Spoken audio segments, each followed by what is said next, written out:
Yeah, exactly. Like, I think the worst like thing to worry about is those who are like, oh, FlatHub is adding DRM and or like FlatHub is gonna become yet another like app store, like Apple App Store or Mhm, a Google Play Store. mhm, But like, what they don't realize is that FlatHub is it's not a company product. mhm, It's a multi-organization effort, mhm, um, including non-profit organizations.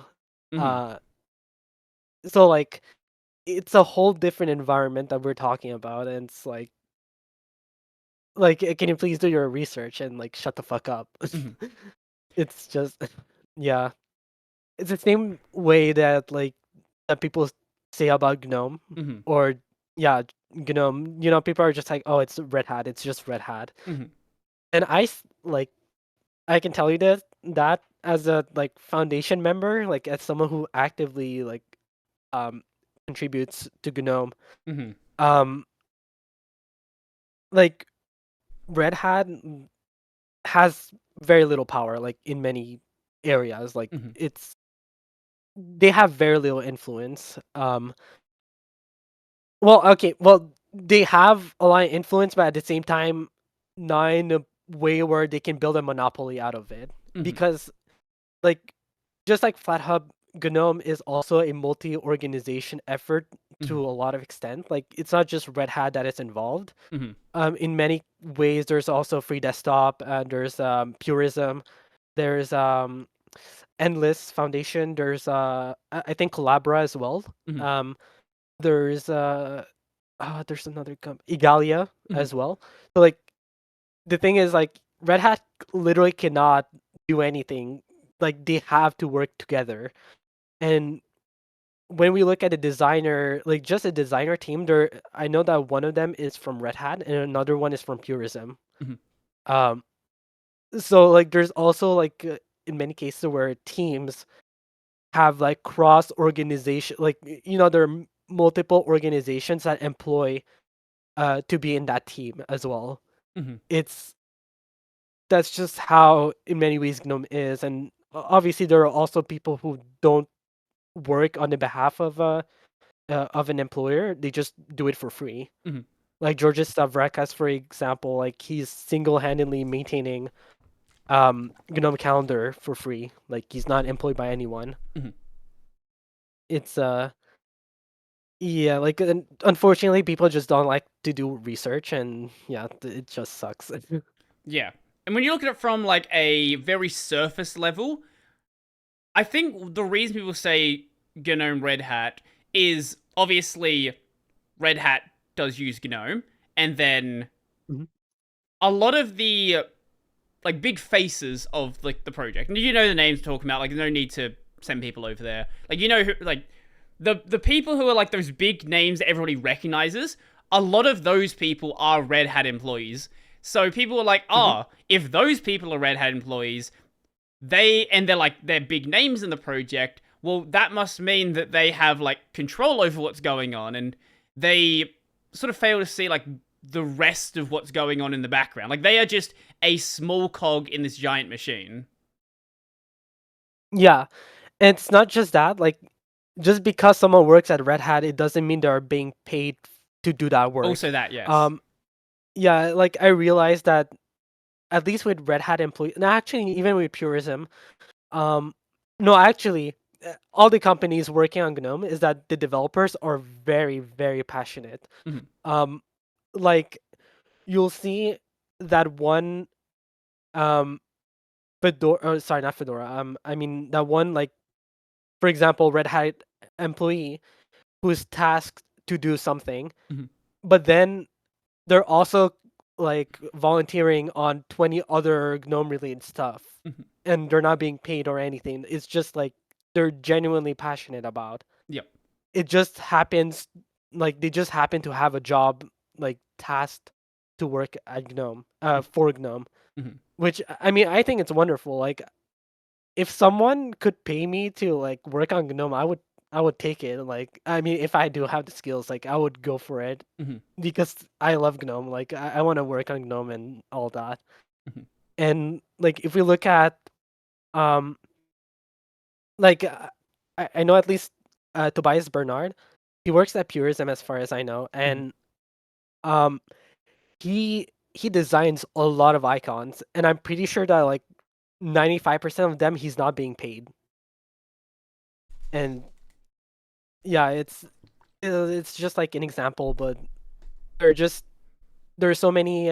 Actually, there's also one of them, and my God, that whole thing was an absolute disaster. Mhm. Let me see if I can find it. Okay. Um, so like there is this one issue in GNOME settings where there were um they were thinking about removing like almost entirely the network section of GNOME. Um, Okay. because it wasn't being maintained. Let me where is it? Hold on, network. Um, y- I cannot find the issue. You gotta be kidding me. Um, I don't even remember the title of it. I think it's reconsider. Okay. No, it's not reconsider. I'm not cutting any of this out, by Uh, the way. This is gonna stay in. no, that's fine. That's fine. Uh, yeah, no, I'm just gonna, yeah, I'm just gonna try to find it at the same time. But yeah, like that's the gist of it is, they were gonna remove like a massive section of the Wi-Fi like related stuff Okay. because it wasn't being maintained anymore, Mhm.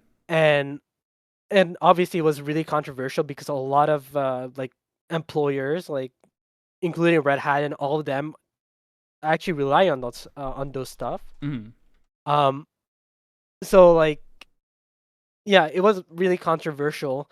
At the same time, nobody like everyone was like, "Oh, but we need that feature," but at the same time, no one was willing to work on it until that one Red Hat employee, like who actually volunteered to maintain that section of settings. Mhm. Um, and they're not being paid at all, but they do work at Red Hat. Mhm. So like that's just like another example like of someone being very passionate about their like how like about GNOME, which I think it's wonderful, you know. But yeah, like if I can find it, I'll just send a link. Ah. But you'll see, like yeah, it's just gonna be an absolute disaster. Oh, good. Um.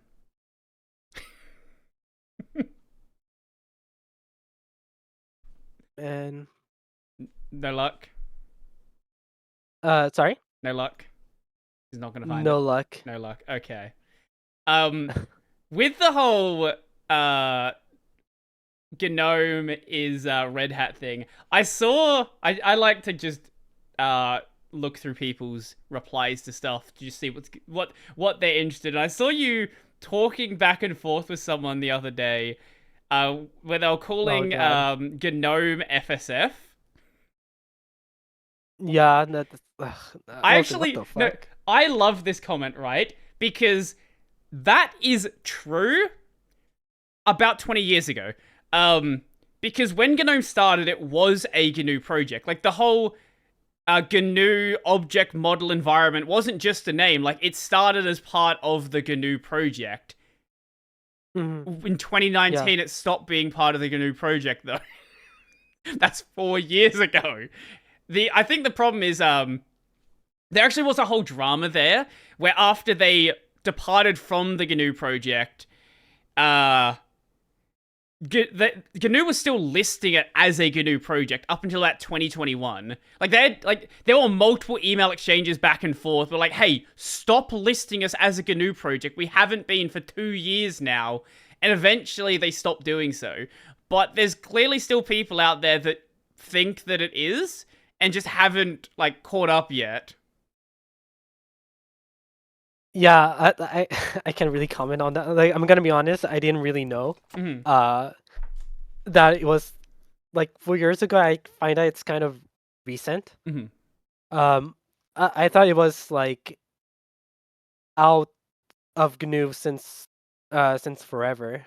Well, at least What do 4 years ago was when they like publicly departed. I don't know if there was anything before that. Um, but like when they made a big deal about it 4 years ago, that's for sure. Mhm. Okay, yeah. Huh, yeah. Okay, yeah. Yeah, so they've been asking since 2019 to be removed, but they might have been gone before that point. Mhm. Yeah.